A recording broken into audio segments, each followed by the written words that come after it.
tonight we're joined by former Liberal leader Jpower3000, who recently resigned from all four of his leadership positions.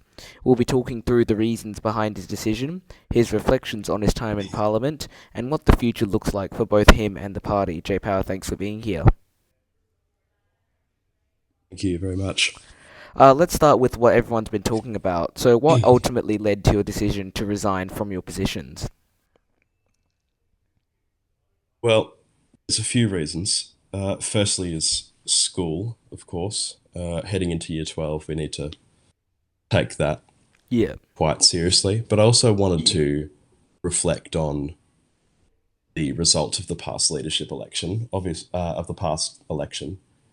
We did quite poorly. I think that much is evident. We won 2 seats down from 5. We lost a lot of our support, um, partially because of poaching from the new DAP, but that I don't think that excuses that we performed quite poorly, and I thought perhaps if we had a new leader, we could perform better in the next election. Yeah, and was there a specific breaking point where you felt like stepping down was the only option for you? Well, I wanted to make sure that we had someone who was willing to take over, so I met with my deputy leader, Maurice, and he confirmed with me that he would be interested. We also we noticed some weakness coming from the DAP, and I thought if there's if there's a time where we can really come back big, where there can be a lot of excitement around the party, that should be when we can take from the party that took so much from us over the past election. All right, and So it's really convenience. yeah. And looking back on your time in Parliament, what achievement or moment are you most proud of? There's a few. Um, Feel free to Coming list them deputy all. prime minister was, uh, well, coming deputy prime minister was certainly quite good. I think we got a lot of good things done more generally in the Commodore government. Of course, we reformed legislation on cactus, introduced more legislation on firearms for citizens, and that's now been changed a bit by the DAP, which is unfortunate. Um, but if I had to narrow it down to one, I think it would be the budget because we didn't have a budget at all this year, and we got in there in November to pass the largest budget in terms of text size and overall effect in Australia's history, or at least was documented by the Parliament, and to be a government that was responsible enough to deliver a good budget. This government has not only not amended, but is keeping around. I think it's something that we need to be really proud of, that we've got that bipartisan support for the budget. Amazing. And now let's talk about what comes next. Where do you think the Liberal Party needs to head now, especially after your departure?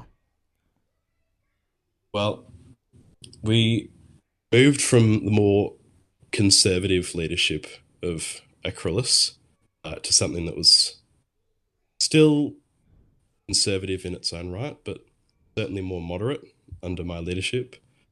And that was not that was clearly not satisfying what people wanted from our party. So I think perhaps we do need to be more conservative as a party now. I think that is what Maurice will do. Obviously, I'm not Maurice, so I don't have a full list of his detailed plan or anything like that. But from what I know, Clayton is the person who is likely to be the next deputy leader, and I think those two can work together to figure out what the direction of the party will be. I think the party's got a bright future. Our values have existed essentially from the 1960s, and we're not going to depart from those now. They're timeless values. And I don't see that Australians would abandon those values or a party that still represents those values well. Amazing. And just touching on the subject of Maurice, who is your predecessor, who is your now so your successor, sorry. How confident are you in his ability to take over, and what strengths does he bring to the position, and what's the biggest mistake that you think that he needs to avoid going forward in his leadership? Mm. That's a big question. So Maurice is someone I've got a lot of respect for. You're right to say he will be my successor. I think he brings experience more than anything. So he's also got a lot of support.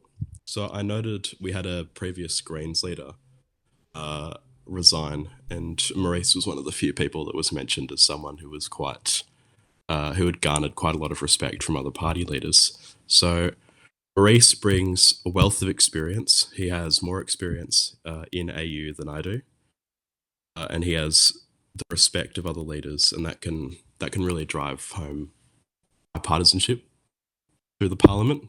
And I think if we're going to pass anything that's not fully DAP's agenda, because it is very much the largest party, if we want to involve the Liberal Party, the SFF, and possibly the Greens in legislation, that we need a leader like Maurice who is able to appeal to a broad church. As And far as mistakes go, sorry to no, cut no, you that's off all there. right. I look, he needs to he needs to avoid any. I suppose how would you say this?